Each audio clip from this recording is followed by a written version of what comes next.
ये मर जाएंगे लेकिन कागज नहीं दिखाएंगे। कुछ भी हो जाए हम कागज नहीं दिखाएंगे। याद कीजिए वो दौर जब पूरे देश में यह आवाज गूंज रही थी। ये वो वक्त था जब भारत सरकार CAA यानी नागरिकता संशोधन कानून लेकर आई थी।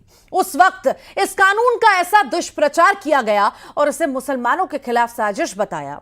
कानून पड़ोसी देशों के पीड़ित अल्पसंख्यकों को नागरिकता देने वाला था, लेकिन इसे भारत के मुसलमानों की नागरिकता छीनने का कानून बताकर मोर्चा खोल दिया गया। विरोध में यही बोला गया कि कागज नहीं दिखाएंगे, लेकिन अब कागज दिखाने होंगे। जी हां, देश में रह रहे अवैध पाकिस्तानियों, बांग्लादेशियों और रोहिंग्यों को कागज दिखाने ही होंगे, क्योंकि यह रण है घुसपैठियों के खिलाफ, यह रण है देश बचाने और यह रण है घुसपैठियों को देश से भगाने का।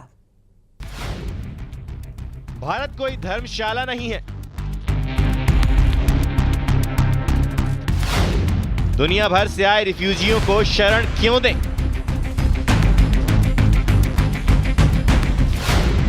हम खुद 140 करोड़ लोगों के साथ संघर्ष कर रहे हैं। सुप्रीम कोर्ट ने यह टिप्पणी श्रीलंका के एक नागरिक की शरण की याचिका को खारिज करते हुए दी। सुप्रीम कोर्ट ने दो टूक कहा कि भारत कोई धर्मशाला नहीं है जहां हम दुनिया भर से आए विदेशी नागरिकों को जगह दे सके। एक तरफ सुप्रीम कोर्ट ने शरणार्थियों पर सख्त रुख अख्तियार करते हुए गंभीर टिप्पणी की, तो दूसरी तरफ अब भारत में अवैध तरीके से रह रहे पाकिस्तानी, बांग्लादेशी और रोहिंग्याओं के खिलाफ एक्शन तेज हो रहा है। घुसपैठियों की तलाश, उनकी जांच और उन्हें वापस उनके देश भेजने के लिए गृह विभाग ने आदेश जारी कर दिए हैं, जिसके तहत घुसपैठियों के लिए हर जिले में होल्डिंग सेंटर बनाया जाएगा। गिरफ्तारी के बाद उन्हें 30 दिनों तक इन होल्डिंग सेंटर में रखा जाएगा। वहां पर जांच के बाद उन्हें डिपोर्ट किया जाएगा। ये होल्डिंग सेंटर डिटेंशन सेंटर की तरह काम करेंगे। इसके लिए गृह विभाग ने गाइडलाइन जारी कर दी है, जिसका कलेक्टर और SP को पालन करना होगा। केंद्र सरकार की तरफ से बनाए गए नियमों के तहत घुसपैठियों पर कार्रवाई सुनिश्चित की जाएगी। साथ ही घुसपैठियों को लेकर की गई कार्रवाई का ब्यौरा हर महीने की 5 तारीख को गृह विभाग और पुलिस मुख्यालय को भेजना होगा। इतना ही नहीं, घुसपैठियों की गिरफ्तारी की जानकारी विदेश मंत्रालय से भी साझा की जाएगी।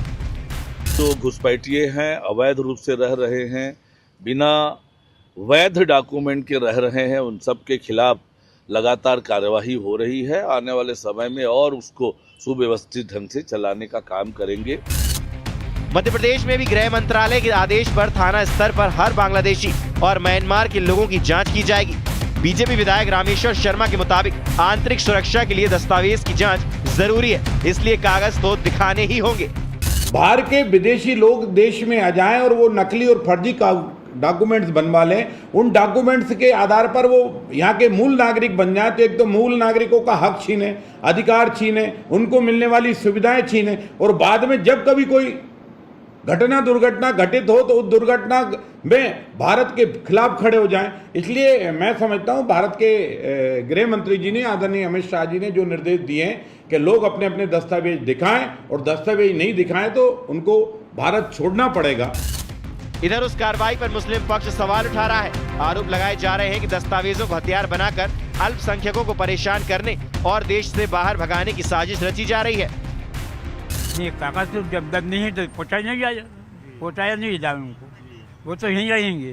साथ देखिए, हम पैदाइश यहीं रुके हुए हैं, यहीं की पैदाइश है, और हमारे जो जन्म पत्री जो होते थे हमें उसी का ही पता नहीं है कहाँ है भाई। तो अब बाप दादा के कागजात हम कहाँ से लेके आएंगे और कहाँ से बताएंगे? कौन है ऐसा आदमी जो उसको संभाल के रखता होगा? न किसी पहले जन्म प्रमाण पत्र ही नहीं बनता था, अब वो कह रहा जन्म प्रमाण पत्र लेके आओ, तो कहाँ से लेके आएगा इंसान? जन्म प्रमाण पत्र बनता था क्या पहले? पहलगाम हमले के बाद भारत ने जिस तरह से सख्ती उठाते हुए पाकिस्तानियों को देश से निकाला था, उसी कड़ी में कदम आगे बढ़ाते हुए अब घुसपैठियों पर एक्शन की तैयारी है। देश के कई राज्यों में पाकिस्तान, बांग्लादेश और म्यांमार के लोग बिना दस्तावेज रहते पाए गए हैं, लिहाजा अब उन्हें देश से खदेड़ने के लिए एक्शन मोड में काम किया जा रहा है। भोपाल से रमाकांत दुबे और रायपुर से युगल तिवारी, News 18।